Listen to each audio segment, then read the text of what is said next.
This is one of a series of dialogues between J. Krishnamurti, David Bohm, Rupert Sheldrake, and John Hickman.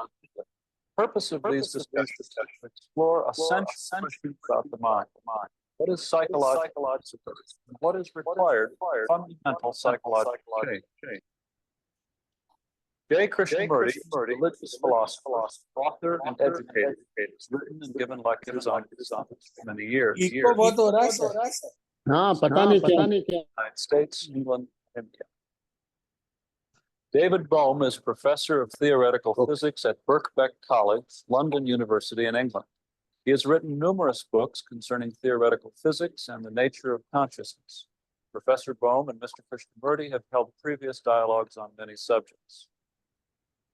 Rupert Sheldrake is a biologist whose recently published book proposes that learning in some members of a species affects the species as a whole. Dr. Sheldrake is presently consulting plant physiologist to the International Crops Research Institute in Hyderabad, India.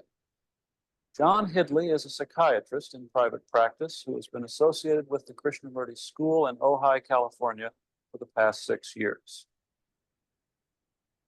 The first 3 dialogues have focused on various processes of self-identification and their effects. The need for psychological security has been discussed as growing out of a basic division in which the contents of consciousness appear to be separate from consciousness itself. Today's discussion begins with the importance of attention. What is analysis? And what is observation? In analysis, there is the analyzer and the analyzer. And so there is always that difference maintained. Where there is difference, there must be conflict. Division. Yeah. And that's one of the factors that really is very destructive to the whole psychological freedom. This division. An analysis maintains this division. Whereas when I observe closely, I'm not correcting myself, I'm just the analyzer is the analyzer. Again, the same problem. Thought has divided the analyzer and the analyzer. The analyzer is the past who has acquired a lot of knowledge and information, separated himself, and is either correcting the observed, the analyzed, make him conform, or he's acting upon it. Whereas the analyzer is the analyzer. I think that is really understood very deeply. The conflict, psychological conflict begins as with. In that, there is no division between the analyzer and the. There is only observation, which Dr. Bohm and we discussed at considerable length last year. So if that is clearly understood, I'm not laying down the law, but just as I've observed, as one has observed, this whole business of conflict, whether one can live the whole of one's life without conflict. That means the controller is absent, which is very dangerous question. I feel where there is inattention, lack of attention, is really the whole process of conflict.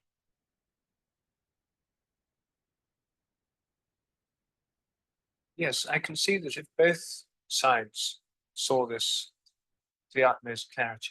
Yeah. That means they are giving intelligence to the whole problem. What happens if only one party in conflict then sees it with the what utmost clarity? happens? One gives complete attention in one's relationship with man and woman. Let's begin. You have complete attention. When she insults you, when she flatters you, when she bullies you, or when she attacks you, all that is the lack of attention. If you give complete attention and the wife doesn't, then what happens? That's the same problem. Either you try to explain the article, those who are patiently. After all, attention implies also a great deal of care, affection, love. It's not just mental attention. It's the attention of all your being. Then either she moves along with you, comes over to your side, or she holds on to her separative, contradictory state. One is stupid, the other is intelligent. So there is always the battle between stupid and the intelligent. I mean, between ignorant, stupid, and the intelligent. The thing that seems to happen in that situation is that the one's intelligence makes room, which the other person who is caught in some Yes. attachment may have freedom to look at it. If the other refuses to, then what's the relationship between the two? There is none. That's all. You see, tribalism is dead. It's destructive. You see, basic, fundamental, and I don't. You have seen it probably immediately. And I take many years, a long time to come to that. Will you have the patience? Will you have the care, affection, love, so that you understand my stupidity? I may rebel against you. I may divorce you. I may run away from you, but you have sown the seed somewhere in me.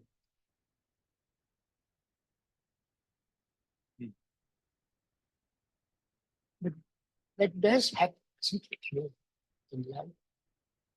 Yes. You said something that interests me here. You said that if you see, you have seen it immediately. The other person may take a long time to come to see. Yes. And it seems like in this attention that you're talking about, perception is immediate. Of course. It isn't built up out of. Oh no, that is so perception. Well, that may be part of the reason the other person is having difficulty seeing it, is That's that they it. want it to be proved to them. You see, conditioning is destructive. Yes. What's our relationship with this? It's very difficult to communicate with each other. Yeah. Verbally or with care, it's very difficult. You Because won't know what I'm talking no, about. and also I'm resisting you all the time. I'm defending myself. You're defending what you think you What see. I think is right. What I think is, I've been brought up as a Hindu or a British or a German or a Russian, whatever it is, and I see the danger of letting that go. It is my job. People say I'm little-minded. People might say I depend on public opinion. So I'm frightened to let go. So I speak. Then what is your relationship? Have you any relationship?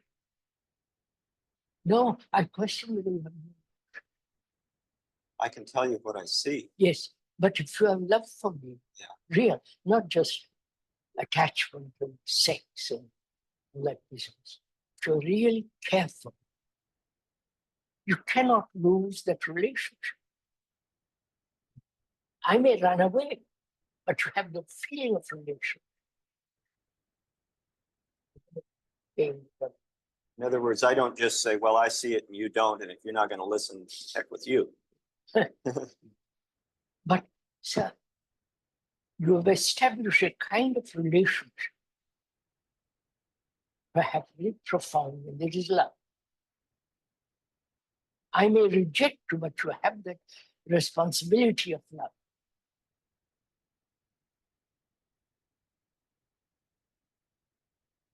Not only to the particular person, but to the whole of humanity. Say some of our needs. Say right there more. I think that this care and attention are essential points. And for example, in the question of the observer and the observed, or the analyzer and the analyzed, the reason why that separation occurs is because there has not been enough attention. Attention, that's what I Right, was saying. so that one has to have that same attitude, even looking at one's own psychological problems. An attitude of care. Care and attention to what's going on. You see why? See, one starts to analyze by habit. One might condemn that, for example, right out too. But one has to give care and attention to exactly what is happening. And that, just as in relationship with people, it's because that there was no attention or the right kind of attention that division arose in the first place. Sustained. But it's possible to have perhaps this kind of attention towards people that we know, wives, children, friends, etc. But what about people we don't? And most of us have never met Russians, for example, and we feel this terrible fear of Russia threat. And so it's very easy to think, well, we've got to have. We can think all these things about Russia. Yeah. So how do we have attention to enemies or imagined enemies? We don't. What is an enemy? Well, Is there such thing as an enemy? well, there are enemies in the sense that there are people Who disagree with you? Who not only just who have definite ideological differences. well, they're usually people who are afraid of us. I mean, the Russians are afraid of us. We're afraid of them. Because they're afraid of us, they're in a position of enemies. Because we are still thinking in terms of tribalism. Yes. There, suppose you and I move out of that. I'm Russian. You are English or British or German or French. I despise this sense of tribalism. What's my relationship with it? Well, we can I'm have, not Russian. no. I'm a human being with all my psychological problems. And you are another human being with all your psychological problems. We are human beings, not labels. Of course, the Russians may reject this. You see, that is, suppose we're in this situation. We are And the Russians will reject us. Right? We have to. That's the next step. So So what that- shall we do? Yeah.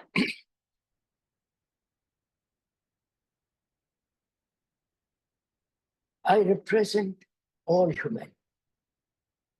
I am all humanity. I feel it. For me, it's an actuality, not just emotional explosion, emotional romantic idea.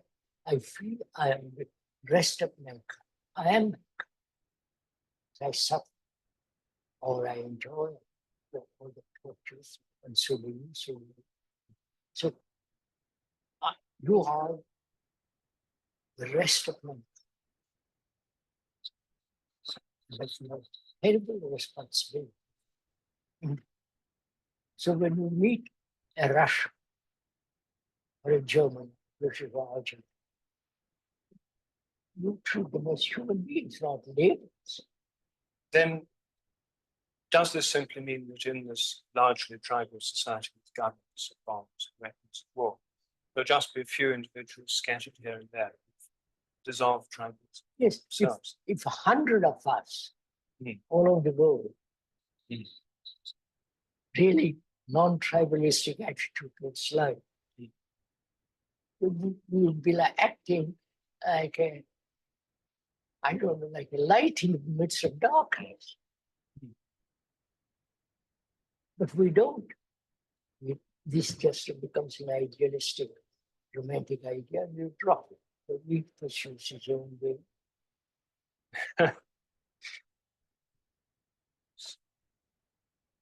So I think we ought to differentiate between attention and concentration.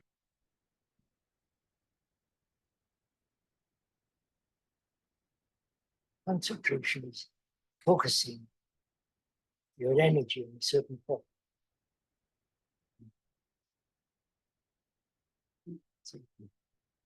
And attention, there is no focusing on a certain, it's attention. Concentration seems to have a goal. Goal, motive, it's a restricted process. I concentrate on a page, but my thought, I'm looking out of the window and I have to pull it back and keep on this. Whereas if I gave complete attention to what I'm looking out of the window, that lizard which is going along the wall, and with that same attention, I can look at my book, look what I'm doing. Concentration presupposes that there's a controller and they're pulling it back. That just,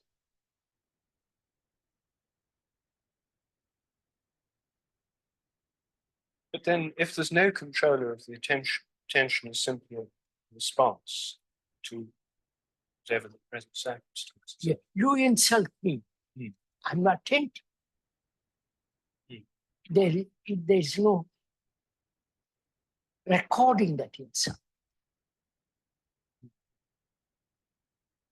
Yes, yes.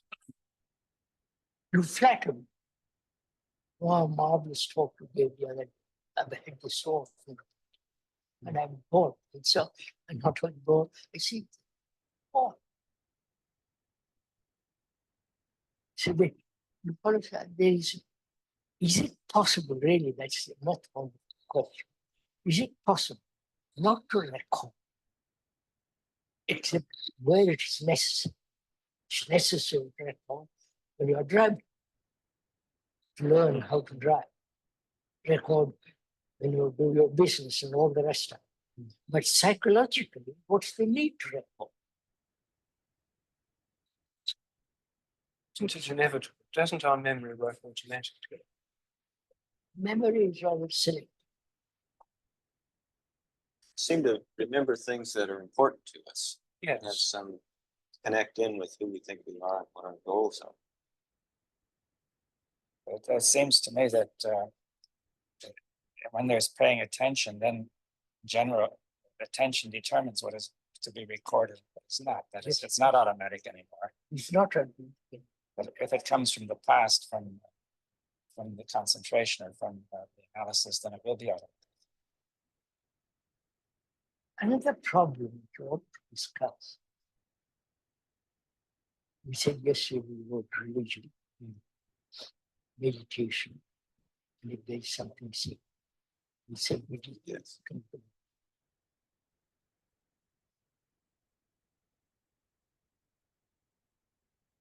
Is there anything sacred?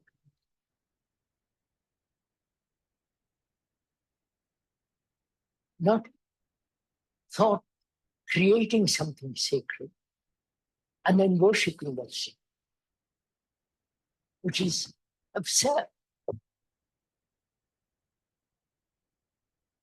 The sacred, so all the Indian temples, there are images, like in the Christian church.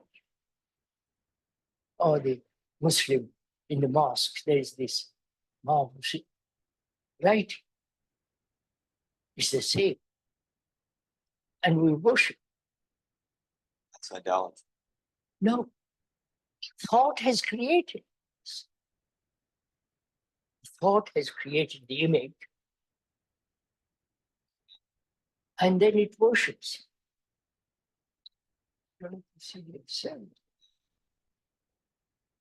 Well, that's manifestly absurd, but the more sophisticated religions would say that it's not the thought, the image that created by thought that's being worshipped, but the image points to something beyond thought. Which is being wait, let's look at that is the symbol. We know symbol is not the real. But why do we create the symbol? Please answer. If there is something beyond, why do we create the intermediate? Well, I think that this is a question which in certain religions has been central to the Jews, who were against all idolatry for exactly this reason, and the Muslims, who don't have images in mosques. No, but they have this. They have writing. Of course. But they think writing is what tells them about what lies beyond all symbols. Yes. Now, you can say the writing simply becomes a symbol, but I mean, these are words, and words can help us. We're having a discussion, and these words we're having, or words may help me, for example. Yes. If they're written down, then they're written words like So Muslim. why do I have to have an intermediate at home?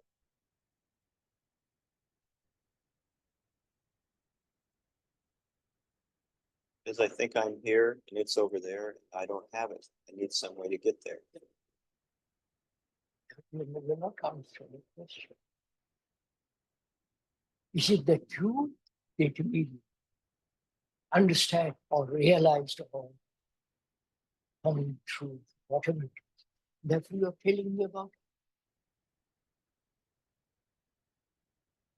Maybe I've seen something and I want to tell you about it. Yes, tell me about it. But why do you make yourself interpret? Why do you come the intermediary between that, I don't know what that is, and me, who's ignorant, who's suffering? Why don't you deal with my suffering rather than with that? I think that will deal with your suffering. If I can get you to, That has been, sir, that has been the whole trick of all the priests.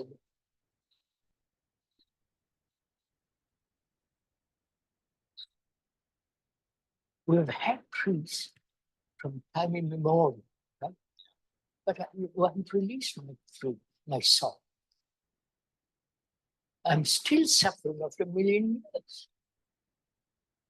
What for? Help me to get rid of that. Help me to be free without fear, then I'll find out.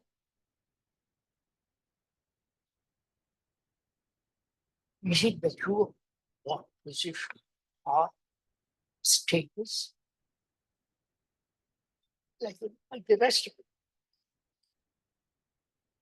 Now this is really quite serious.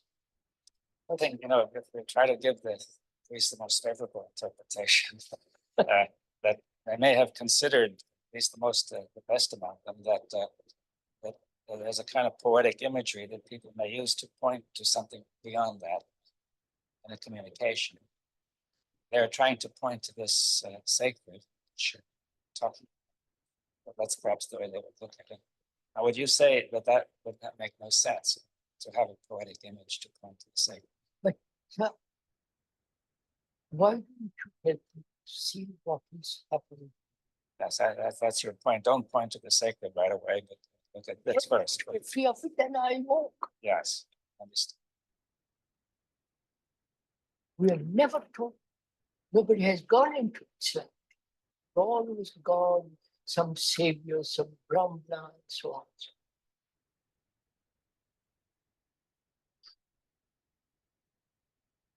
And this is what called. All the rituals are invented by thought. marvelous architect by thought. All the things inside the churches, temples, also created by thought. And having thought created, then thought worships. Thought is all sacred. Yeah. So you're saying, is it possible to put a stop to thought? Is it? And thought is the thing that gets in the way by creating the images, Cool. which we take for something really I valuable. start out looking for something sacred. You come along and say, I'll tell you all about it. Then you begin to organize it. And it's all gone. But then it's finished. And I just stay with it. That's all I get. So you fully reject or understand that thought is not sacred. There's nothing holy about thought.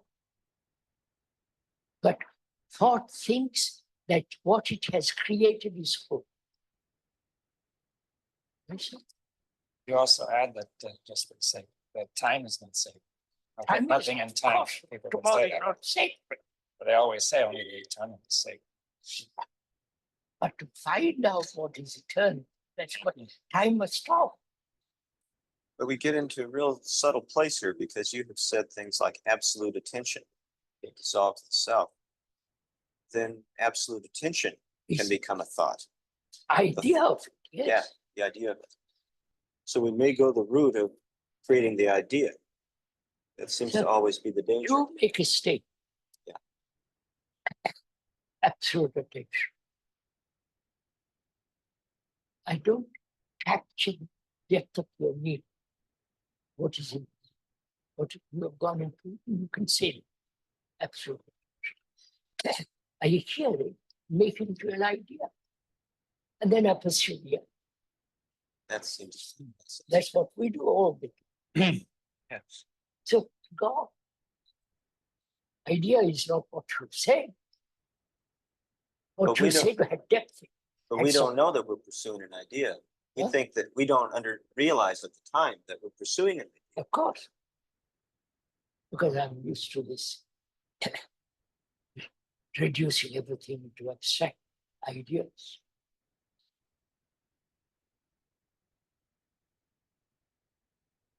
So could we try to find out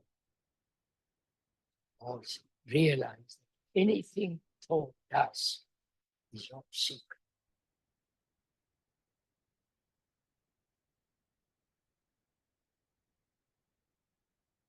That seems self-evident. All right, that's self-evident. All the religions as they are now, there is nothing sacred. No, there's nothing sacred in itself in the words or the buildings or the sound. But in a sense, all these religions are supposed to point beyond themselves. Yes. Right.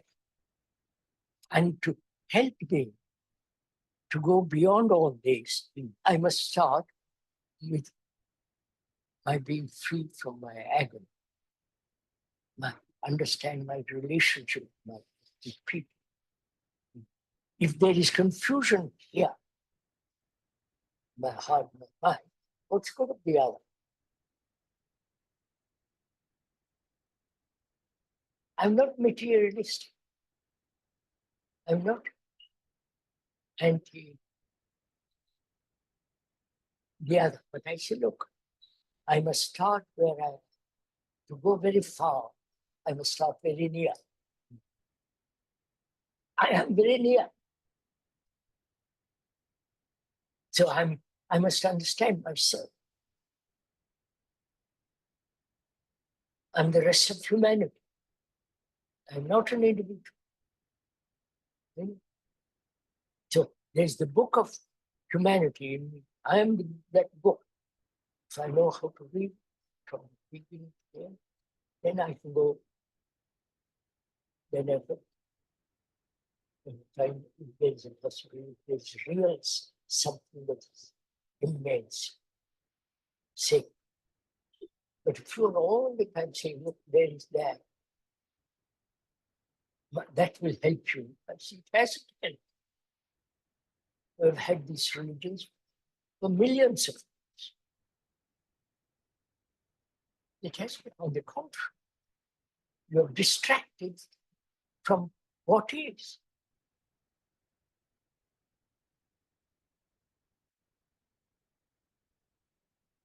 So, if I want to find out if there is anything sacred, I must start very near. Very near is me. And can I free myself from having sound, or when there is free move, I can climb mountains. So are you saying that the sacred would become apparent if we dissolve fear? All these other things? That's real meditation.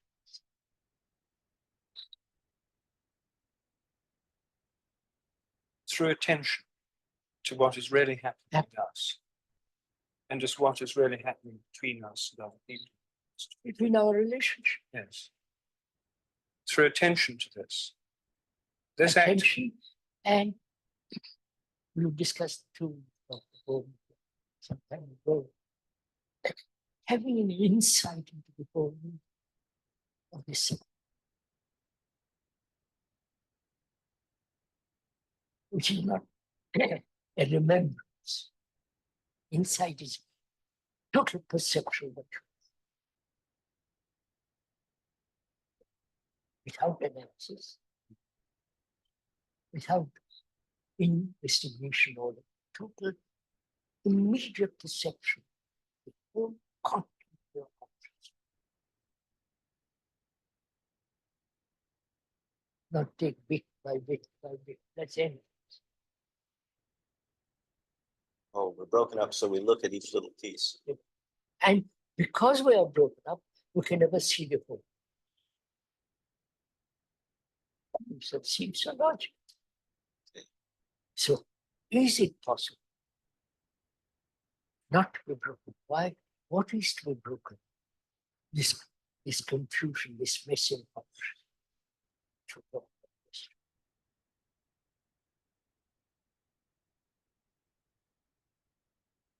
See, nobody wants to go so deeply.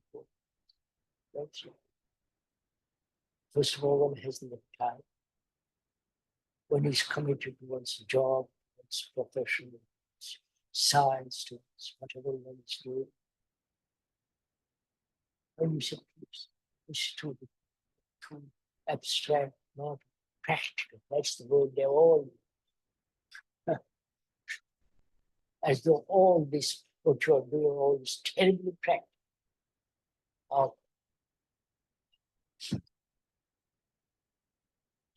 Armaments is impractical.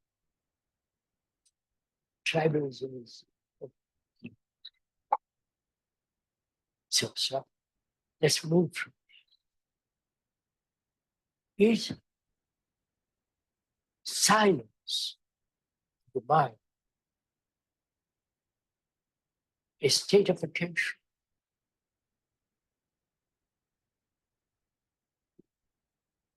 Or is beyond attention?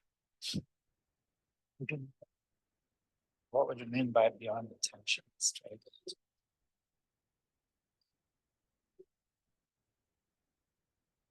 Is inattention is there? Is attention act of will? I will attain. No, it said that's concentration. So I'm asking, is there where there is attention, is there any kind of effort?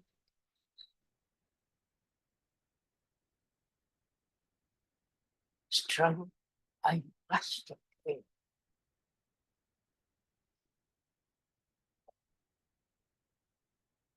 What is attention? Let's go. What is it? In which is the word diligent is implied inattention. To be diligent, not negligent. What does diligent mean? Careful. You mean careful? Yeah, care. To be very precise. Diligent, not The literal meaning is taking pains. pain, that's right. Taking pain, which is to care, to have affection, to do everything correctly, orderly, not repetitive.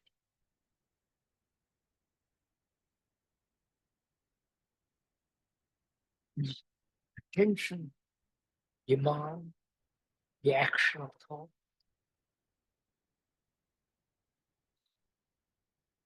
Well, it doesn't demand the action of analysis. No. So, and insofar as thought is analytical, it doesn't demand that.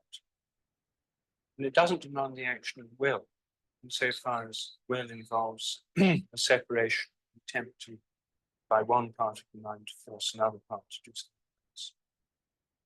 And it doesn't imply any sense of going anywhere, becoming anything, That's because that is becoming- something leads You one out can't- of the present. That's right. You can't become it. But in the act of attention, Just see what see. You can't become it. That means inattention, there is no time. Becoming implies time. Inattention, there is no time. Therefore, there is not the result of thought. yes.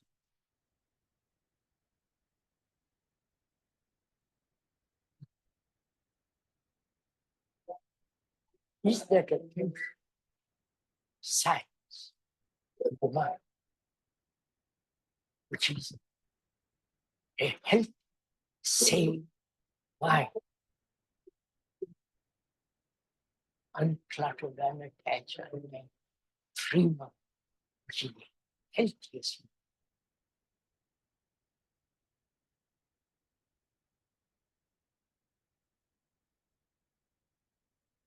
Is the out of that, in that attention, is the mind side. There is no movement of thought.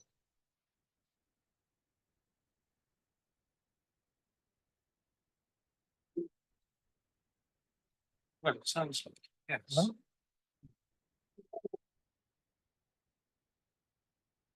It sounds like a state of being, not like a state of becoming. It's not going out. Again, let's say, when we say being what? Well, being what it is. It's not being something else. No, what does it mean? Being? Are you putting being as an opposite to become? Yes. Other. The opposite has its own opposite.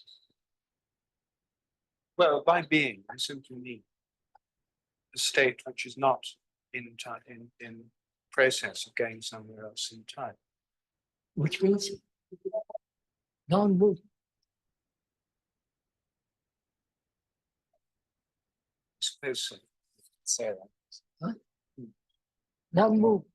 To say what you mean by movement, that doesn't mean it's static. To say it's a No, movement, it's dynamic. dynamic, but you say it's a little difficult. There is no moving from here to there. But there is other kind of movement. That's what I want to. If you use the word being without movement, it is without thought, without time, which is the movement which we know. But the other has its own dynamism, its own movement, but not this, the time movement. Or is that what you call being?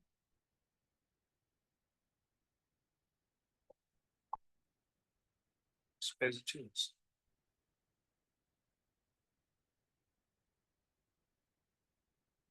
is that being silent. First, we have various forms of silence. Yes.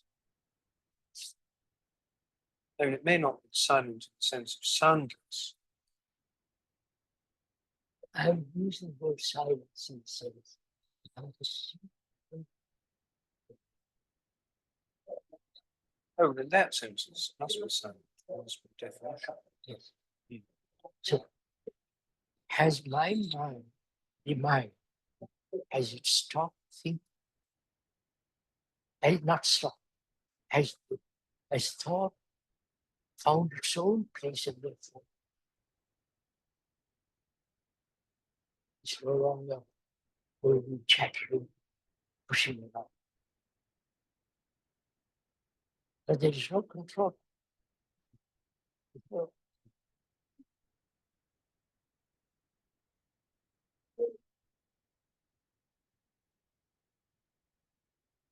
Because when did the great silence end? That which is eternal is.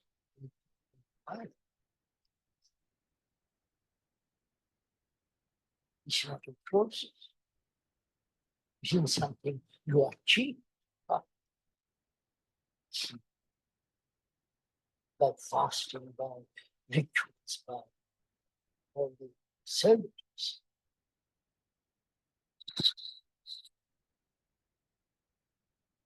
That you hear exhale. What value is it? Value is it? What is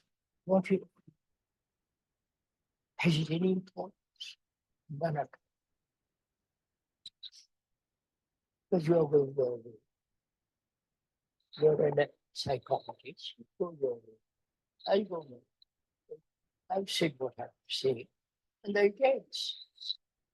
And what somebody comes along and says, I tell you what,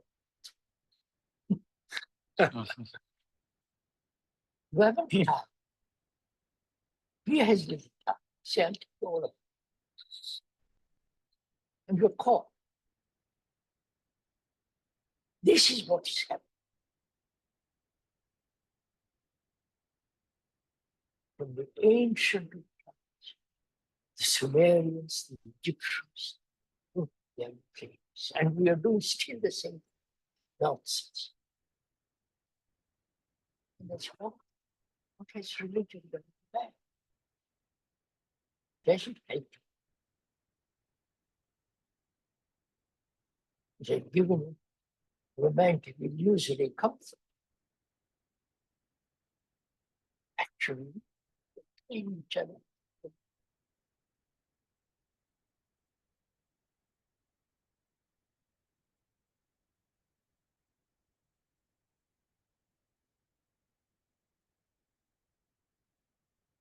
So, this could be. What is their help?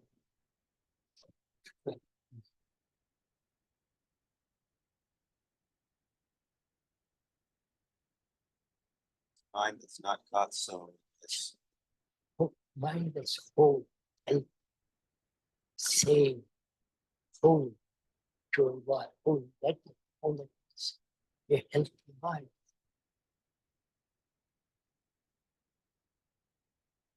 That's what we started discussing. Yeah. What is it? The world is so neurotic. How are you going to tell you as a man and as a psychologist? How are you going to tell what's your health? What's the pain? They listen to the tape, television show, they'll agree, but they'll go on their own way. So what do we? How do we? First of all, do I have a healthy mind? Or is it just a lot of pictures, words, images?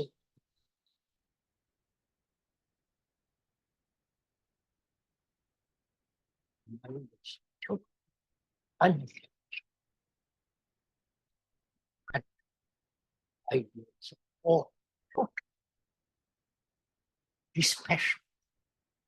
Are you suggesting that only then am I in a position to talk to anybody? Obvious. I may be married, but I will be attached to it. Then it's an ideal. It's not marriage. Love is not attachment. So I realize that I love a healthy mind person. I love the person. It's not possible. So it sounds so easy and so difficult at the same time. I don't see why it's Because you see, I hear what you say. I think this is absolutely wonderful stuff. I want to have a healthy life. I want to be in a state of being. And then you see, I realize that it's back into this, and I can't become in a state of living a healthy life. And I can't move by an act of will or desire into this state. It has to happen. And it can't happen through any act of my will. No. So I have to let it happen in some sense. So begin to impart. You begin to say, why am I not attached? Am I attached to my house? I need a house. Why should I be attached? Wife, relationship. I can't exist without life is. But why should I be attached to a person? Or to an idea, to a faith, to a symbol? We follow the whole cycle. My nation, my Guru, my God, for attachments that act right through free of possible. But not just by wanting to. No, but seeing the consequences of seeing what is involved in it, pain, the pleasure, the agony, the fear, all of it. Such a mind is an unhealthy mind.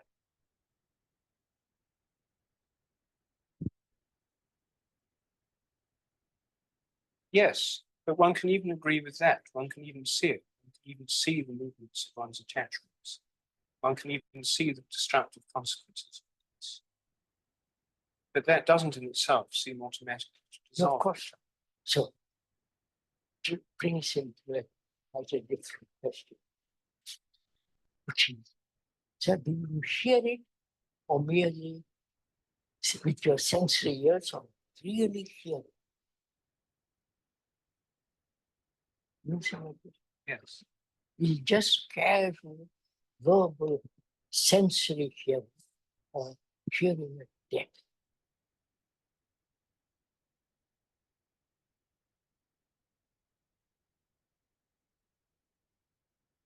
You get the greatest thing.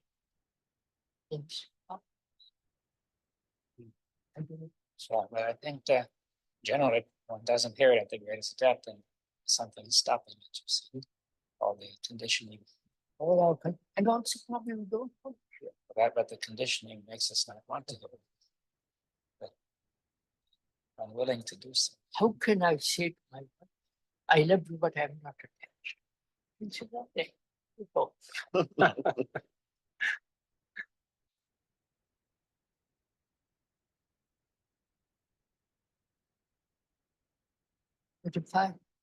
if one sees the absolute necessity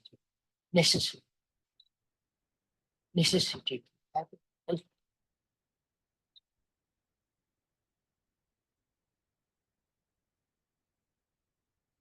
and the demand, not only in myself, but in my children, my sister. But you don't mean by that going around demanding of myself No, and other no. people that they be I healthy. demand in myself. I ask, why is not my mind healthy? Why is it neurotic?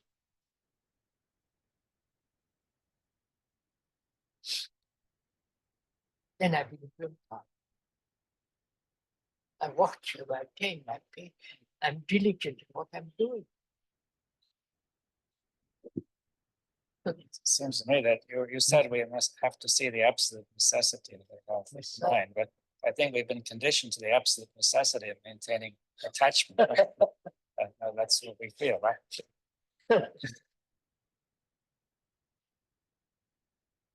Well, we haven't necessarily. See, there are many people who've seen that there's all these problems, there's something wrong with the mind, they feel something to be done by it. And then take up some kind of spiritual practice, meditation, Oh. whatnot. Now, you're saying that all these kinds of meditation, concentrating on chakras and whatnot, are all just the same kind of thing. I played that trick. Long ago, Yes, and I see the absurdity. That's not going to stop thought.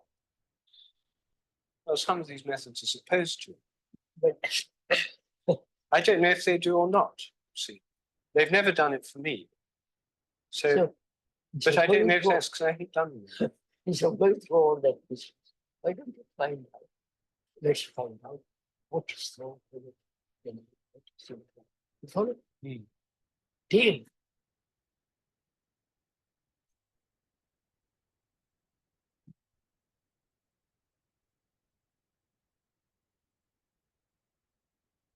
So at the end of this, 4 discussions, have you got anything else?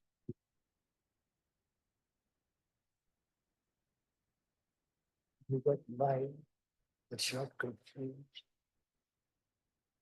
growth, flower, demanding.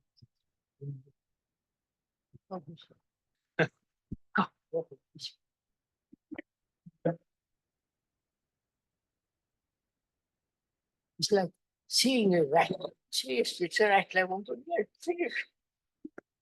It looks from the inside like this is a tremendous deep problem. It's very difficult to solve. And you're saying from the outside that it's just like seeing a rattler and you don't go near it. There's nothing to it. It feels like it. Yeah. Because I don't want to achieve a one. I say, look, follow. Well, I think it's interesting why it looks so deep when in fact it isn't. Yes, we're also very superficial. That seems to satisfy. That's a good job, good relationship. Don't disturb anything. I go to church, you go to mosque, I go to church. Keep things in there. Well, then you're saying we don't even want to look at it. Of course, But say we come with a shouldn't problem. say if Mr. Thatcher, gentleman, looked at it, tribalistic, yeah, and stop.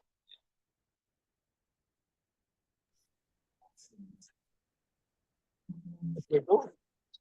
Public doesn't. Yeah.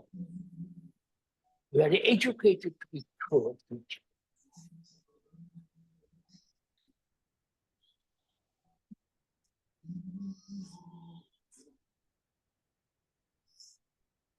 So,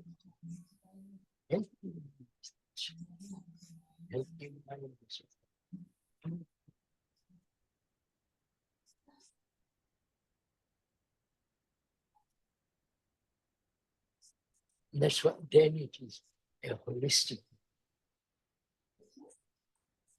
Then it is a possibility of that which is sacred.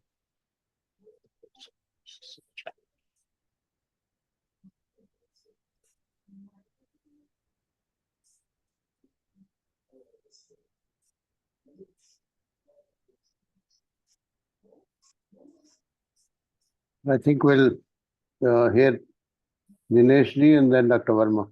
Yes, Dinesh ji, please unmute yourself. Are you able to hear my voice, sir? Yes. Is it clear? Yeah. Okay. So actually today's subject is what is an healthy mind, and it is a very lengthy video. So let us see what is the crux or essence of the matter. This is not what we have not discussed anything earlier. We have been discussing this earlier also. But what I have found when JK talks with the scientists, the group of scientists, uh, the discussion is different. The discussion is very to the point, precise, and even he concludes. This, we have seen this in this lecture that he has concluded what is an healthy mind. But when he talks with the mob, then the things are different, and he generally gives examples of other things and all that. And when there is a group which is having a common man, or which is consists of common man and other this thing, then his discussion is different, and he speaks less, and he tries to get more from them and all that. But here we have found that it is very precise and very clear. But of course, there are some points which are my views, and I would also like to say those things. So let us start. I have clubbed all these things, the points, and let us start. There is no difference between analyzer and analyzed. If this is understood deeply, then only observation. Psychological confidence. See the word psychological here. Other technological conflict, etc., will remain. So total elimination of conflict is not. It says that it is not possible, or since division, the world is made of divisions, this problem will remain as far as technological conflict is concerned. The controller is upset. In attention is lack of attention is the whole process of conflict. Okay, that is his maybe his individual views, because it depends on the individual whether he can give the whole attention to all the matters with focusing on the single matter also, and at the same time on the other things also he is aware of all the things. It depends, because when you are in job, or you are in traffic, or you are in this other outer circumstances are not favorable, you have to focus and concentrate. So at that time, whether the recording will be there or not, it depends on the individual. In relationship, if both give attention, then they are giving intelligence to whole problem. Okay, if one doesn't, same man gives wife, does not, then it is a battle between intelligent and stupid. Ignorant. Attention also implies great deal of care, affection, love. It is not just mental. So he has given here other angles also, which other places he has not given. And it is very interesting to note that these are all feelings or emotions which he has given attached to it. Otherwise, attention, whenever we have earlier discussed, it is only mental. It is not concentration. Concentration means focusing your energy on a point. In this, there is a controller, motive, agenda, goal, etc. It is a restrictive process. Whereas in attention, it is attention to all. Now, this depends on the individual, whether when he is in the process of, he doesn't have to work much, or he doesn't have to focus on any problem, or he doesn't have to say for example, write a thesis. Then he has to focus and give full attention to it. And at that time, we say that there will not be any emotions or feelings and all that. But it is not such a clear-cut demarcation that there will be no emotions or feelings attached to it, and it is only a practical matter. If you insult me, I am attentive. Then there is no recording of that. The important question is it possible not to record except where it is necessary for example, driving. But psychologically, what is need to record?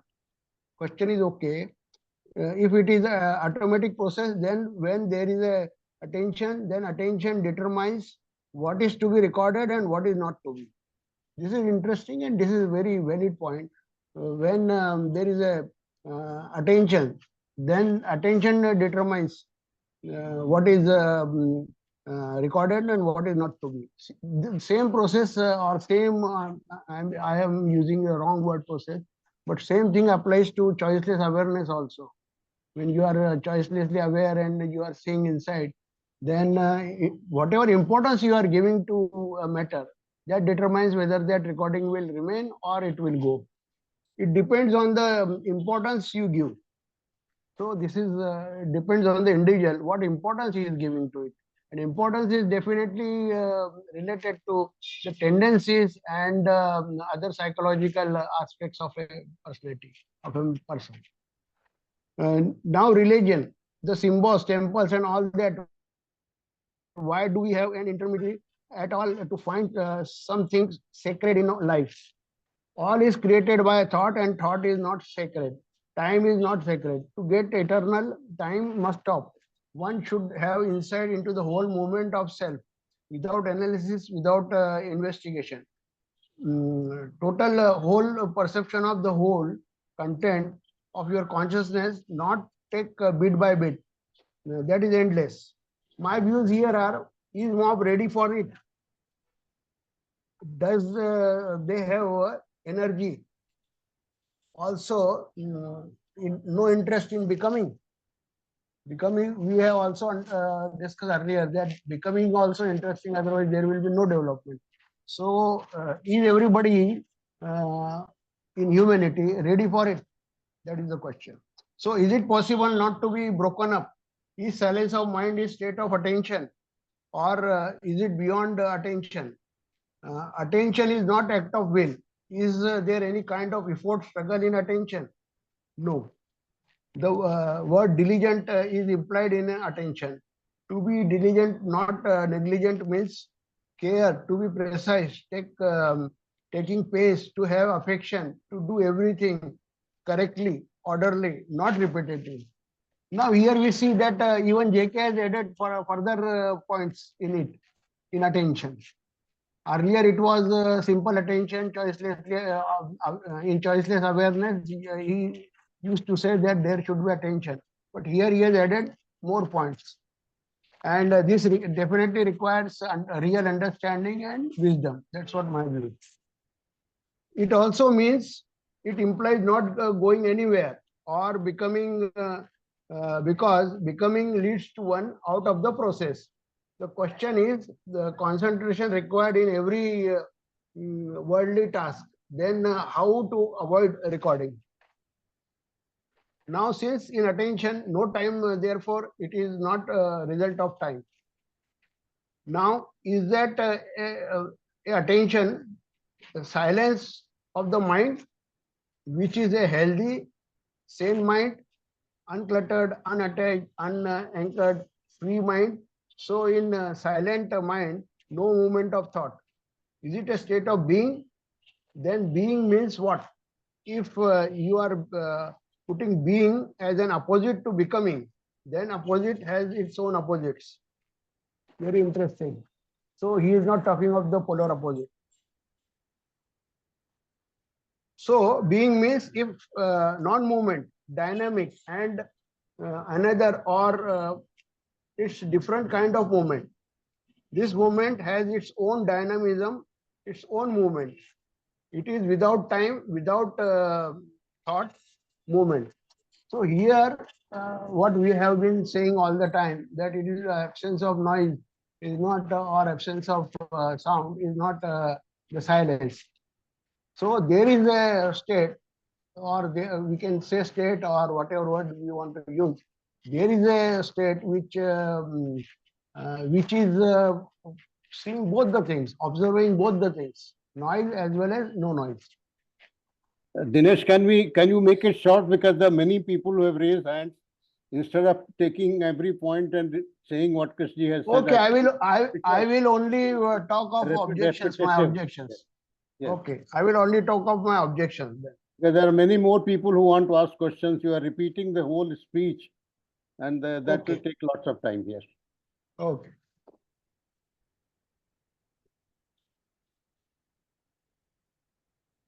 JK asked if that what you call being. Here he is talking of intelligence and creativity. Then next point is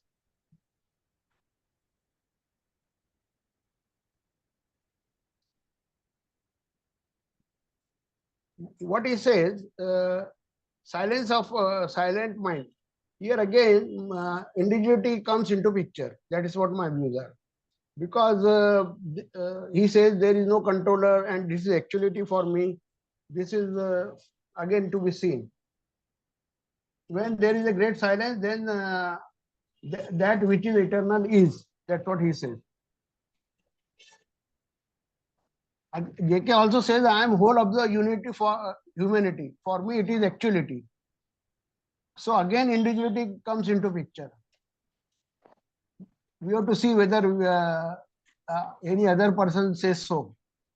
Now, look, religion point he has again discussed that why there should be any temple or this thing. But my views are most of the people requires energy. They don't have that energy or neither energy nor intellect to understand what JK is talking. So for them, first energy has to be gained. That's what I say. And that is possible by this image and this thing. Because when thought can produce a fear or thought can produce any greed, then it can also create its polar opposite. Can we go to the next question now, Dinesh, if we can stop it here? Yeah, a mind can be free by seeing. But you have already taken 20, Okay, 25 okay, minutes. okay, you can go, sir. Thank you. There are 4 people who have raised their hands, so I'll request each one of you to not take more than 3-4 minutes, please. Yes, Dr. Pradeep Verma. Yes, sir. Thank you, friends. I'll make it as precise as simple. I have no views about this video or the talk. This was especially interesting to me because when I was doing my PhD in early 80s, Rupert Sheldrake was working at Hyderabad as a physiologist. ICRISAT is an international crop research institute for semi-arid tropics. So it was very interesting for me, and at that moment, during those days only, his first book came, Rupert Sheldrake's very important book, A New Life, a New Science of Life. So naturally, that interested me. Then, Presence of the Past. I was reading parallel to all these things, JK's version of Freedom from the Past, and his theory on morphic resonance, Rupert Sheldrake. So that was very interesting. And latest book, 1992, The Greening of Science and God, that was his latest book. Anyway, basically what I have understood going through all this is pretty simple. He says, what is a healthy mind? He simply said a number of times, even otherwise we can understand that healthy mind is a whole mind. He says this thing in so many ways. You are the world, I am the whole humanity. You see, you are not an individual. In everything, you'll find that he is against fragmentation of all types. So that is a basic point. Then he talks about psychologically, observer is the observed. The more distance, the more space is there in observer and the observed, conflict is bound to be there. Then somewhere in this video, they have talked about if few people have understood what you are talking or your teaching is, how does it affect the society? So he said, if 100 people understand holistic working of life, so now the real question comes. Consciousness is same. So this his theory of morphic resonance says whenever anything happens, so there is a field created. So that you can also feel in your daily life, daily routine life, that how you are attracted to do certain things again and again in time and space. Then J.K. talked about, I am the book of humanity. And this book is, unfortunately, is edited by us in so many ways with our likes and dislikes. So this book is, although he says that it's an idealistic in the sense because we are all human beings, wonderful. So, but actually, this is what happens, that we go on editing our daily life with our likes and dislikes. So that creates problem. So this is the basic. And he talked about attention, and again attention beautifully he says it is means you are caring, your care, affection, and love. And simply, if you can understand this and you have lived this, it is not difficult to understand. If there is a love, there is no question. Questions disappear. Thank you very much, friends. I have taken, I think. Thank you. Thank you. Yes, Harshad bhai, please go ahead. Yes, this question, what is a healthy mind? Krishnaji is asking. And I wonder whether we can discuss with the mind itself or there is something else is required. Because it seems to me to discuss this question, we need something, a real healthy mind. If we don't have healthy mind, then whatever is said will become like an idea and become a knowledge, and we can repeat what Krishnaji means, give 10 different definitions of what a healthy mind is. But to me, it seems that watching this attentive mind is whatever is happening within the mind, to watch it without division of thinker and thought or analyzer and analyzed. So it is a living moment by moment with this choiceless, effortless awareness. That is a healthy mind, it seems to me. And in that, in such a state, if there is any problem which arises, whether it is a fear or anger or division, conflict, it can be seen clearly. So it is a mind which is seeing everything as it is very clearly, and not making anything into a problem. So I think one can go on like that, but the important thing is to observe what is without analyzing, just seeing as it is. That is a healthy mind. And with that, if there is any problem arises, it can be seen very quickly. And that seeing becomes the action which dissolves the problem. So it is living moment by moment with observing what is, without what should be, without that conflict. Okay, I have finished. Thank you. Thank you. Yes, Durgaji, please go ahead. Yes, sir. Good evening, everybody. It's nice to be back after a long time. I think we are not having all the Sunday sessions and all, sir. That's why. No. Yeah, we are meeting less number of times, and I was also busy, kind of. So it's good to be back. Yeah, it's a very poignant video, sir. And for a change, Krishnaji himself introduced, a lot of uncommon things which usually we don't find. His mostly his discourses are based on thought and attention and all those things. But this time he introduces the question, what is sacred? That question, I don't think I myself, haven't found so commonly in most of the dialogues, because unless and until if we don't have this question in our mind, whatever Krishnaji says, I feel it doesn't fall in place. Ultimately, we need to have this question in mind. What do we mean by sacred? Because all our lives we are so much conditioned right from our childhood. All those do's and don'ts, all those idols we worship in the house, and we consider them to be the god, and the rituals, endless rituals, and later on they become just remnants of the rituals. Without understanding them, we simply follow. So and all these things are you can say drummed on us, that this is the way you have to walk.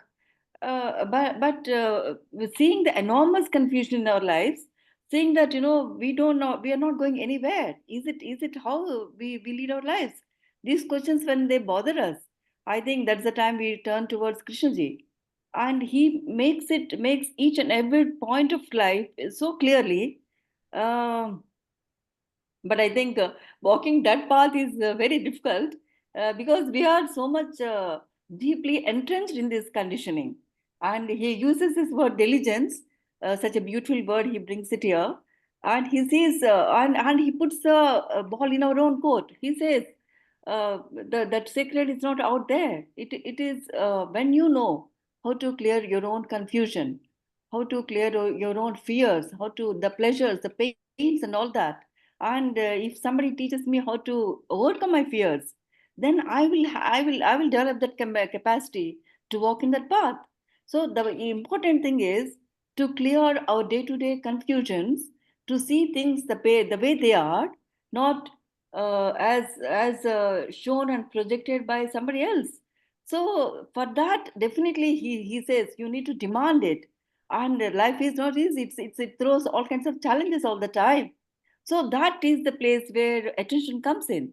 If only one is completely, and he says, when you hear with your entire being. These are not the superficial words. He says this is not a mere entertainment. And he emphasizes this again and again and again. He says we people live on a superficial level. We just listen and we forget and we go away. We keep on listening because we could never muster that kind of energy levels in us to really understand what he's trying to say. And he says the simple things about the having order in your day-to-day lives, putting all those things aside. And for that again, each and everything is not so simple and is as easy as he's projecting. Definitely it's not easy. So that's where your attention is needed. One has to be extraordinarily attentive in order to understand these things, and do that much as at any given point of time, because one doesn't have the magic man, nor Krishna gives any magic man to us. He extraordinarily goes to such a length to go into each and every word, the meaning of it, the meaning of each and every phrase he uses. So there's a beautiful video, sir. And he says the armaments, we feel whatever he's saying is abstract, and we are leading very practical lives. He says armaments are not practical, the wars are not practical, the tribalism, he says, we are not labels. We're not labels like Indian, the Chinese, the Pakistani. We are human beings. So all these things we need to remember all the time. So the Hindus, the Muslims, the Christians, our minds are so much used to living with those labels. So he keeps bringing us back to our being a human. That's what we are all. So that is a fundamental thing in Krishnaji's teachings. Unless and until I start from there, I start as a human being and start thoughting, bringing order in my life. And he says inquiry also. It's not that there are the road is not so easy.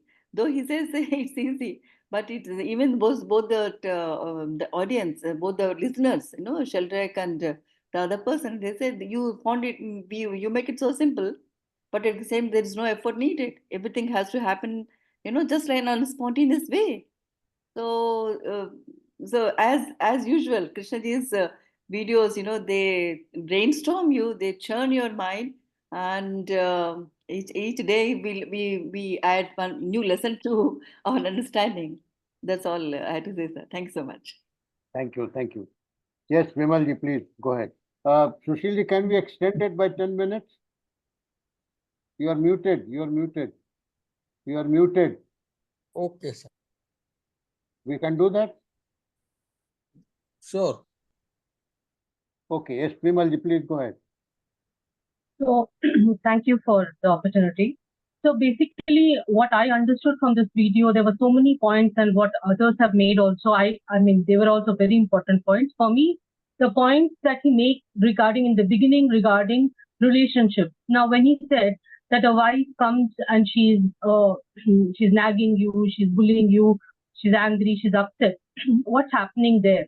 So he says that if you're in a state of attentiveness, there are three things, the qualities that attentiveness seems to have. One is a sense of care for the other person, for everything. Second is a sense of harmony. That is, you want the thing to resolve in a harmonious way. And the third thing is to do the right thing. He emphasizes that, to do the right thing. So this state of awareness or attentiveness is not something without qualities. It does seem to have qualities of a desire for harmony, a desire for the right, and desire for care, caring for the other person. So in the context of relationship, the healthy mind will have all of these qualities. This is all I want to share. Thank you. Thank you. Thank you. Yes, Prasad Garu. Namaste, sir. Namaste, namaste, sir. Sir, I won't take much time. I couldn't follow most of this video because normally I come prepared by hearing the video on the YouTube, because here on the Zoom, the video is not very clear for me. But at least a small portion of it I heard on the YouTube, that is about a healthy mind. What is a healthy mind? A healthy mind, according to him, is a mind that is not attached. That is at least what I understood. It is not attached to anything, to your wife and children, or to your possessions, or to ideas, or anything. It is not attached. Then the question is, if you are not attached, how can there be a marriage? What is the meaning of a marriage if you are not attached? There he makes a big distinction. Being attached, not being attached doesn't mean there is no love. So you can be not attached. At the same time, there can be love. Actually, there is a love only when you are not attached. Otherwise, there is only dependency and all that. Jealousy and all those things in attachment. There is a love. Somewhere else he says, it is love is a flame without smoke. That type of flame you can have when you are not attached. Normal charge against Krishnaji is that he doesn't give any positive suggestions, implementable suggestions. But here I find he has given a wonderfully implementable suggestion. He says, you need a house, but why should you be attached to it? You own a house, you need it, but why should you be attached to it? So he has given, for me, a very implementable suggestion. And as Dr. Verma has said, Pradeep Verma has said, he is always against fragmentation. All his phrases are towards a whole mind, not a fragmented mind. The whole mind is a healthy mind. An unattached mind, a whole mind is, and he also says, in the silence there is eternal. There is the eternal in silence. Okay, sir. Thank you. Thank you, Prasad Garu. I think Sushil ji wants me to say something. I don't know, but I feel this video has covered very important points, which perhaps 7-8 videos will cover, because he has touched on so many things in one video.